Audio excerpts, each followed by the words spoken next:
नमस्कार, हमारी खास पेशकश में आपका स्वागत है। मैं हूं सुदामा रॉय। लेफ्टिनेंट जनरल विपिन रावत को अगला सेना प्रमुख बनाने के सरकार के फैसले के बाद विपक्ष नरेंद्र मोदी सरकार पर लगातार हमले कर रहा है। सरकार ने 2 वरिष्ठ अफसरों लेफ्टिनेंट जनरल प्रवीण बख्शी और पीएम हैरिस को नजरअंदाज करते हुए यह नियुक्ति की है। भारतीय सेना के इतिहास में 1983 के बाद पहली बार इस तरह का फैसला हुआ है। सूत्रों की माने तो जनरल रावत को म्यांमार और पीओके में भारतीय सेना की सर्जिकल स्ट्राइक्स का इनाम मिला है। ये दोनों अभियान उन्हीं की अगुवाई में हुए थे। कुछ सूत्र एनएसए अजीत डोभाल से नजदीकी को भी इस घटनाक्रम से जोड़ते हैं। इसके मुताबिक रावत उत्तराखंड के पौड़ी गढ़वाल इलाके से आते हैं, जहां से डोभाल खुद भी ताल्लुक रखते हैं। संभवतः इसीलिए उनका डोभाल के साथ तालमेल काफी बेहतर है।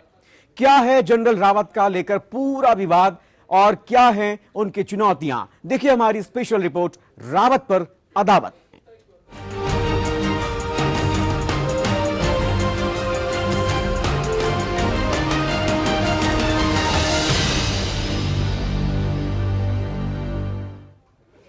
मोदी सरकार पर एक बार फिर संकट खड़ा करने का आरोप लगा है। सरकार ने लेफ्टिनेंट जनरल विपिन रावत को अगला सेना अध्यक्ष घोषित कर दिया। कांग्रेस और वाम दलों ने विपिन रावत की नियुक्ति पर सवाल उठाया है। कांग्रेस ने कहा है कि नियुक्ति में वरिष्ठता का ख्याल क्यों नहीं रखा गया। रावत की नियुक्ति का बचाव करते हुए सरकार ने जवाब दिया कि निर्णय पूरी तरह से योग्यता के आधार पर लिया गया है।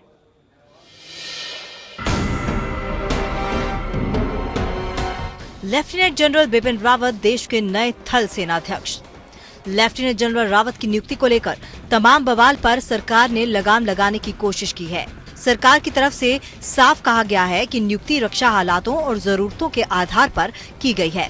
रक्षा मंत्रालय की ओर से कहा गया है, चीफ ऑफ आर्मी स्टाफ की नियुक्ति सेना कमांडर रैंक के अधिकारियों के एक पैनल में से की गई है। सेना कमांडर के रैंक के अधिकारियों के पैनल में सभी अधिकारी सक्षम हैं और सर्वाधिक योग्य का चयन किया गया है। वर्तमान सुरक्षा स्थिति में आतंकवाद का मुकाबला करने और आतंकवाद विरोधी मुद्दे प्रमुख हैं। इसके आधार पर सही चयन किया गया है। कांग्रेस ने पूछा कि आर्मी चीफ की नियुक्ति में वरिष्ठता का ख्याल क्यों नहीं रखा गया, क्यों लेफ्टिनेंट जनरल प्रवीण बख्शी और लेफ्टिनेंट जनरल मोहम्मद अली हरीज की जगह बिपिन रावत को प्राथमिकता दी गई। पूर्वी सेना के commander lieutenant general Praveen Bakshi सेना प्रमुख जनरल दलबीर सिंह के बाद सबसे वरिष्ठ हैं। दक्षिणी सेना कमांडर लेफ्टिनेंट जनरल हरीज अगले सबसे वरिष्ठ हैं। विरोध करने में और सवाल पूछने में फर्क होता है। कांग्रेस पार्टी ने सिर्फ इतना कहा है कि हमको जो मौजूदा आर्मी चीफ बनाए गए हैं उनकी क्षमता पर कभी कोई किसी भी तरह का संदेह नहीं है। सवाल यह है कि जो सीनियर लोग थे उनको क्यों नजरअंदाज करके या उनको क्यों साइडलाइन करके ये नियुक्ति की, इसके बारे में सरकार को बताना चाहिए। मैं समझता हूँ ये एक गंभीर डेवलपमेंट है। कभी भी सेनाध्यक्ष सीनियरिटी को इग्नोर करके नहीं चुने गए। कम से कम 1983 के बाद ऐसा पहली बार हुआ है। ये एक गंभीर विषय है। मैं समझता हूँ कि सरकार को कोई ऐसा कदम नहीं उठाना चाहिए या उठाना चाहिए था जिससे आर्मी के मोरेल में कोई कमी आए, और इससे जो टॉप ब्रास है आर्मी का उसने चिंता जाहिर की है और ऐसा अखबारों में आ रहा है। ये एक दुखद सी डेवलपमेंट है। ऐसा नहीं होना चाहिए। बीजेपी ने भी इसका जवाब देते हुए कहा कि सरकार का अधिकार है कि वो किसे चुने। अभी भी कांग्रेस पार्टी इस बात को एक्सेप्ट नहीं कर पा रही, स्वीकार नहीं कर पा रही कि वो सत्ता से बाहर हो गई है, और वो अभी भी सोचती है जैसे मनमोहन सिंह जी थे उस तरह से वो राहुल गांधी उनको डिक्टेट करें और नॉनसेंस और न्यूसेंस कहते रहे। तो वो तो अब है नहीं। 2.5 साल से ज्यादा बीत गया, वो सत्ता से बेदखल हो गए हैं, और जो भी अपॉइंटमेंट की प्रक्रिया है, जो स्थापित प्रक्रिया उसके तहत सरकार कर रही है, उसमें जो है वो 10 जनपद के अनुमति की जरूरत नहीं। दरअसल लेफ्टिनेंट जनरल बिपिन रावत प्रधानमंत्री मोदी के पसंद रहे हैं। पिछले साल म्यांमार में नगा आतंकियों के खिलाफ की गई सफल सर्जिकल स्ट्राइक के बाद से वो पीएम की निगाहों में आ गए थे। पाक अधिकृत कश्मीर में की गई सर्जिकल स्ट्राइक में भी उनकी अहम भूमिका रही है। चीन पाकिस्तान सीमा के अलावा रावत को पूर्वोत्तर में घुसपैठ रोधी अभियानों में 10 साल तक काम करने का अनुभव है। पिछले साल जून में जब मणिपुर में नगा आतंकियों ने 18 सैनिकों को मार गिराया था, तो 3 दिन के भीतर ही रावत के नेतृत्व में म्यांमार में घुसकर नगा आतंकी शिविरों को नष्ट किया गया, जिसमें 38 नगा आतंकी मारे गए थे। रक्षा विशेषज्ञ भी मानते हैं कि ऐसे फैसलों को लेकर राजनीति करना ठीक नहीं है। The opposition parties are meant to oppose, but I don't think the appointment of an army chief is or should be a matter of public debate. Rawat 1978 में भारतीय सेना में शामिल हुए थे। अपने लंबे करियर में उन्होंने पाकिस्तान सीमा के साथ साथ चीन सीमा पर भी लंबे समय तक काम किया है। वो नियंत्रण रेखा की चुनौतियों की गहरी समझ रखते हैं। साथ ही चीन से लगी वास्तविक नियंत्रण रेखा के हर खतरे से भी वो वाकिफ है। इसलिए माना जा रहा है कि वो दोनों सीमाओं की चुनौतियों से निपटने में सफल रहेंगे। आकांक्षा सिंह, APN, दिल्ली।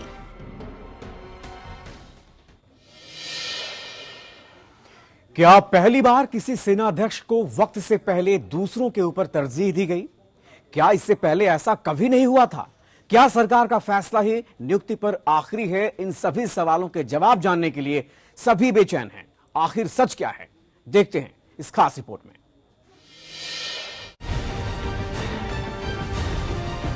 देश के संविधान में आर्मी चीफ चुनने का अधिकार केंद्र सरकार के पास है और इसकी निर्णय प्रक्रिया भी निर्धारित है। परंपरा ये रही है कि वरिष्ठता के क्रम में जो सैन्य अधिकारी सबसे ऊपर हैं, उसे आर्मी चीफ बनाया जाता रहा है। लेकिन केंद्र सरकार के पास ये अधिकार भी है कि वो वरिष्ठता के क्रम को नजरअंदाज करके निचले क्रम के अधिकारी को आर्मी चीफ के पद पर नियुक्ति कर सकती है। कांग्रेस को ये बात रास नहीं आई। कांग्रेस के प्रवक्ता मनीष तिवारी ने रविवार को सरकार के इस फैसले पर जमकर सवाल उठाए।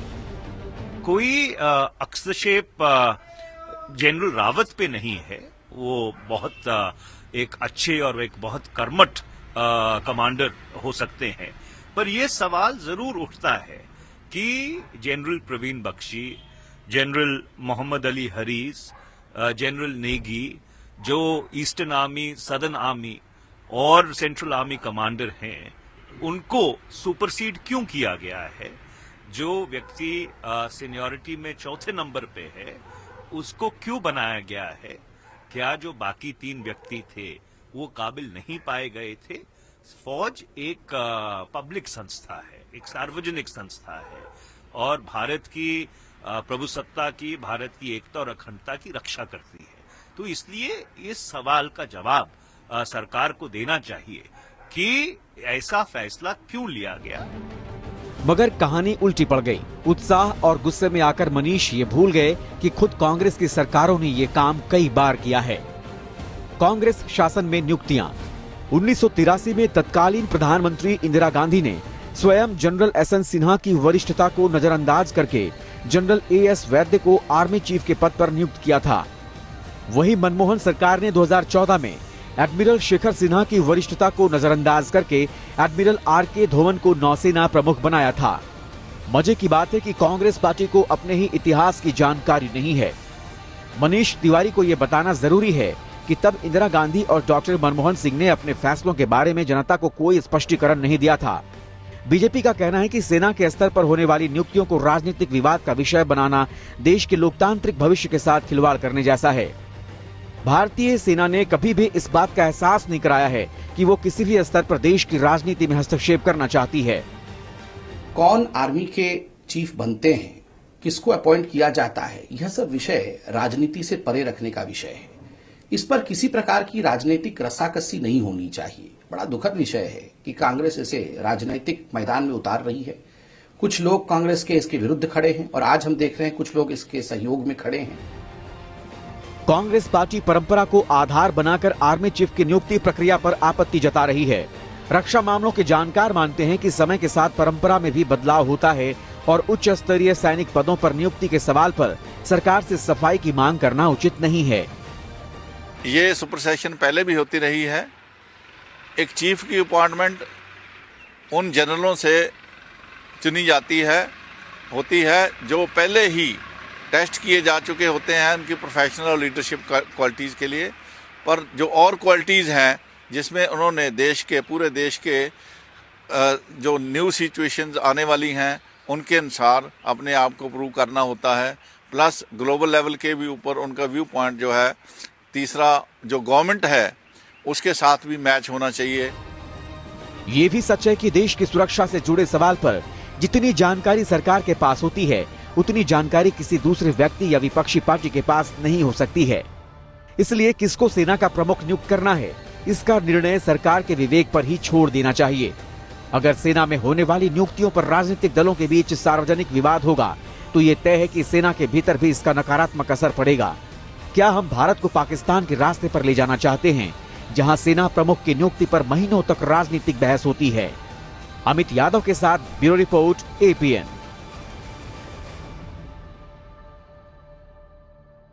आमतौर पर उप सेनाध्यक्ष को ही फौज की कमान दी जाती है। आर्मी चीफ के बाद दूसरे सबसे सीनियर अफसर होते हैं, उन्हें ही आर्मी चीफ बनाया जाता है। लेकिन इस बार यह परंपरा तोड़ दी गई। लेकिन हल्ला मचा रही कांग्रेस पहले भी ऐसा कर चुकी है और उसने कई नई परंपराएं भी तोड़ डाली हैं। डालते हैं इस पर एक नजर। आर्मी चीफ का कार्यकाल 3 साल या 62 साल का होता है। इनमें से भी जो भी शर्त पहले पूरी हो, वो भी तब जब 60 साल में उन्हें रिटायर ना किया जाए।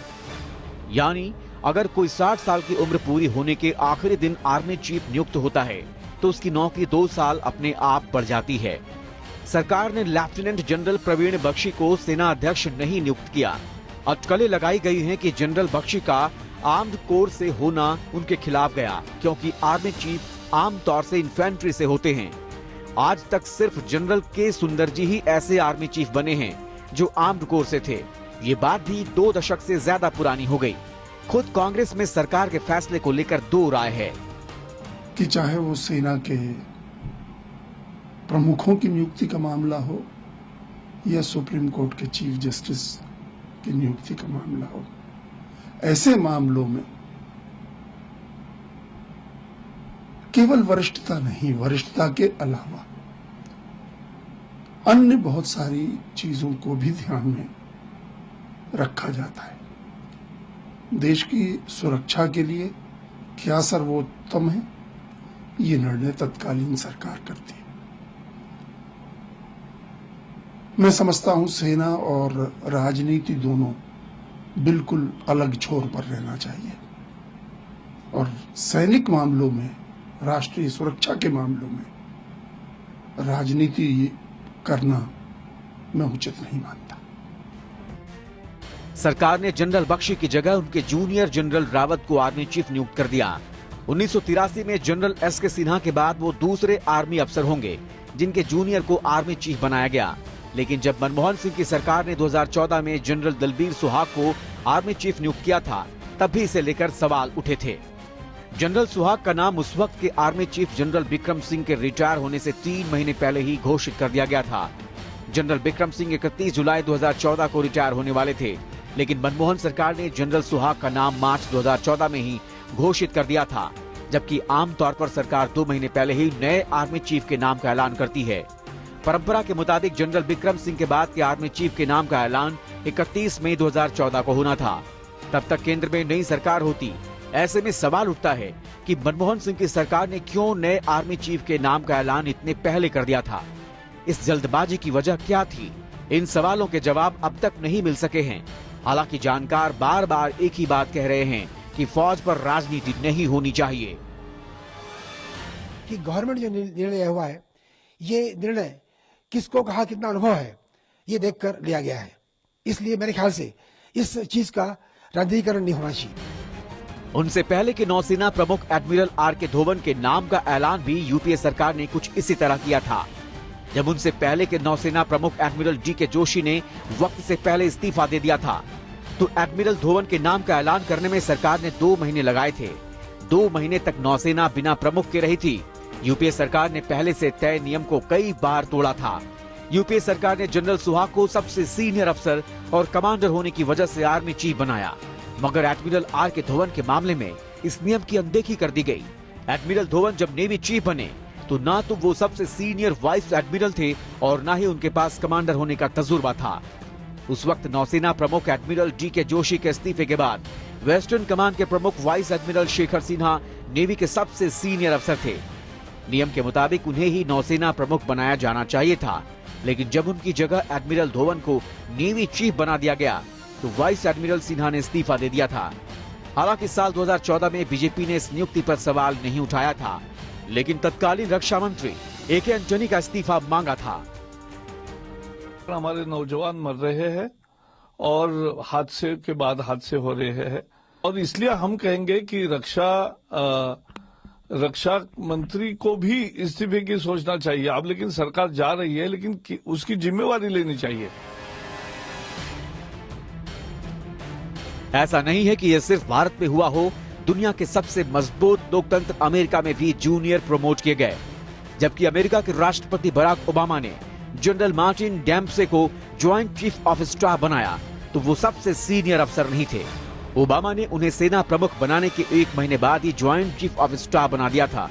वो उस समय अमेरिका के सबसे सीनियर सेना अधिकारी नहीं थे, लेकिन ओबामा ने उनकी काबिलियत को अहमियत दी। बराक ओबामा ने जनरल डेम्पसे को इसलिए चुना कि वो बाकी अफसरों से युवा थे, मगर उसी अमेरिका ने जनरल मैकार्थर को 1938 में रिटायरमेंट के 3 साल बाद वापस ड्यूटी पर बुलाया था। इसी तरह जनरल पीटर जॉन स्कूमाकर दिसंबर 2000 में रिटायर हो गए थे, मगर अगस्त 2003 में उन्हें वापस यूएस आर्मी सेना का प्रमुख बनाया गया था।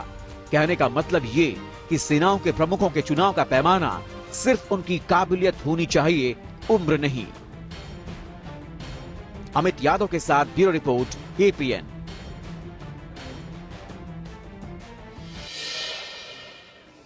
वैसे लेफ्टिनेंट जनरल बिपिन रावत की नियुक्ति जिस तरह से उनके 2 वरिष्ठों पर तरजीह देकर हुई है, उस पर रक्षा विशेषज्ञों की राय बंटी हुई है।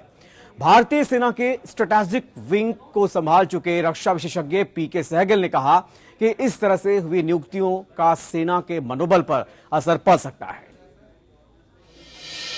लेफ्टिनेंट जनरल विपिन रावत के आर्मी चीफ के रूप में अपॉइंट किए जाने के बाद से कंट्रोवर्सी बनी है कि उनके ऊपर 3 लोग ऐसे थे जो सीनियरिटी में उनसे आगे थे, लेकिन उनका अपॉइंटमेंट इस पद के लिए नहीं हुआ है। हम इसकी टेक्निकलिटीज़ को समझेंगे। हमारे साथ मेजर जनरल पीके सहगल साहब हैं। सर, क्या आपसे समझना चाहेंगे कि क्या टेक्निकलिटीज़ होती हैं जब ऐसी अहम अपॉइंटमेंट होती है? तो जहाँ तक हिंदुस्तान की फौज का ताल्लुक है, शुरू से ही सीनियरिटी को रिस्पेक्ट किया गया है।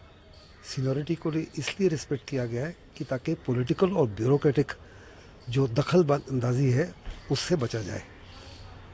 पास्ट में भी कई बारी इसको नज़रअंदाज किया गया है, और हर बारी जब इसको नज़रअंदाज किया गया है, नतीजा देश के लिए अच्छा नहीं रहा। मेरे मुताबिक एब्सोल्युटली ये कॉक एंड बुल स्टोरीज हैं गवर्नमेंट की, जिसकी एब्सोल्युटली कोई इसको बिलीव नहीं कर सकता।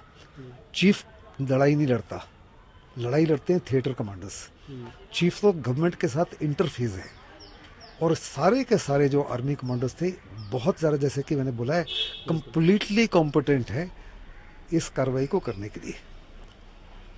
गवर्नमेंट ने मिस्चिफ मेकिंग की है, ब्यूरोक्रेसी ने मिस्चिफ मेकिंग की है। ऐसे आदमी को शायद चुना है जो वो समझते हैं कि उनके इशारे के ऊपर काम करेगा। जो गवर्नमेंट ने दखलंदाजी की है वो देश के हित में नहीं है, आर्मी के हित में नहीं है।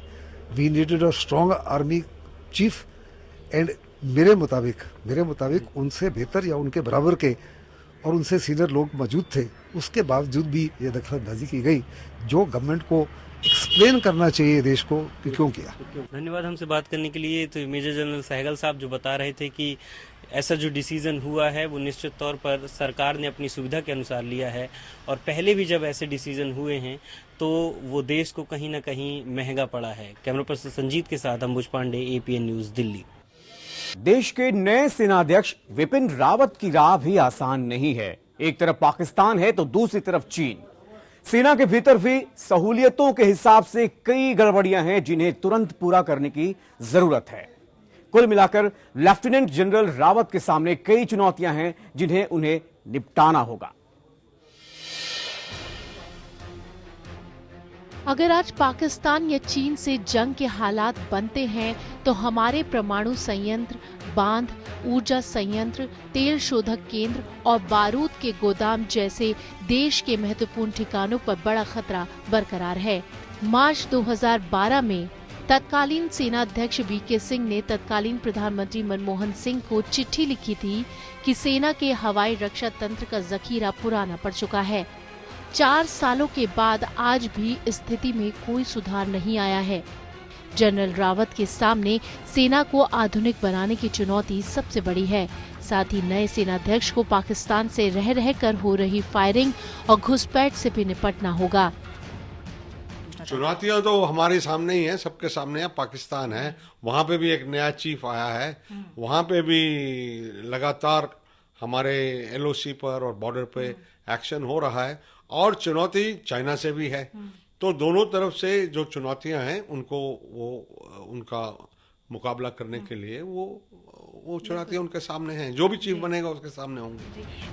लेफ्टिनेंट जनरल रावत के चयन को लेकर हो रही आलोचना के बीच सूत्र कह रहे हैं कि आर्मी चीफ का सिलेक्शन देश की मौजूदा सुरक्षा जरूरतों को ध्यान में रखते हुए किया गया है। सितंबर 2016 में आर्मी के वाइस चीफ बने विपिन रावत को आतंक रोधी ऑपरेशंस और नियंत्रण रेखा पर काम करने का 10 साल का अनुभव है। वो नियंत्रण रेखा पर सामने आने वाली चुनौतियों को अच्छी तरह समझते हैं।